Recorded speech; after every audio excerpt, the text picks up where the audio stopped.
Anyone who spent any more than 5 minutes actually feel just how much you love human beings. Would you say you were born with this incredible capacity for love that you're able to hold other people's suffering, or was it cultivated over time? What's your response to my Well, question? there's usually a backstory to these things. So I got to tell you the backstory, and then you'll say, oh, that explains it. When I was in medical school, I dropped out of medical school twice, and I think I had untreated depression. So the first time I dropped out, and I was highlighting every book because I could read stuff, but I couldn't hold on to it. And I took a leave of absence.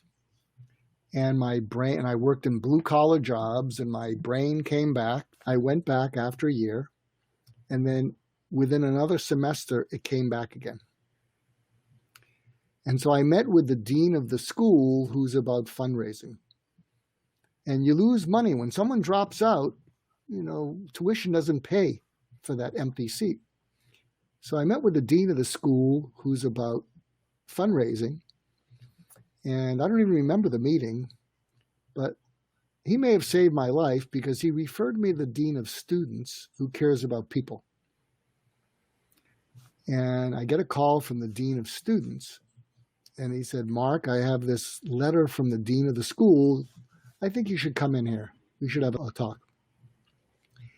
And I was down, and I had a mindset that said, if you can't do anything, you're not worth anything.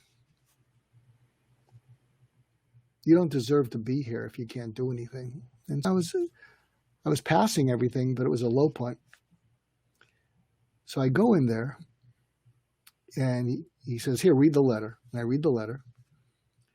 And the letter's from the dean of the school, and it says, I met with Mr. Goulston.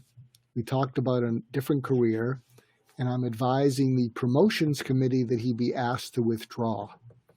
What that means is they really couldn't kick me out because I was somehow passing my courses. So they couldn't kick me out, but they wanted to get me out because I was a lost cause. And so I looked at the dean of students and I said, what does this mean? And he said, you've been kicked out. And I'm not a religious person, but maybe I'm spiritual because it was like a gunshot wound. When he said that, I went, oh. And I felt something wet on my cheekbones, and I thought I was bleeding. I just kept looking up like this. And it was tears. And I'll tell you, I think it was a miracle, because if he had said, if I can help you, give me a call, I don't think I would have called him. I think I would have gone back to my apartment, and I'm not sure if I'd still be here. But he didn't say that. So imagine you're there and you feel useless and worthless because you can't do anything. And what he said instead was, Mark, you didn't screw up because you're passing everything miraculously, but you are screwed up. But if you got unscrewed up, I think this school would be glad they gave you a second chance. And I'm thinking, what? I mean, who's he talking to? Because I'm useless, worthless. And then he said, imagine hearing this. He said, and even if you don't get unscrewed up, even if you don't become a doctor, even if you don't do anything the rest of your life, I'd be proud to know you. Because you have a streak of goodness in you that we don't grade in medical school. And you have no idea how much the world needs that goodness.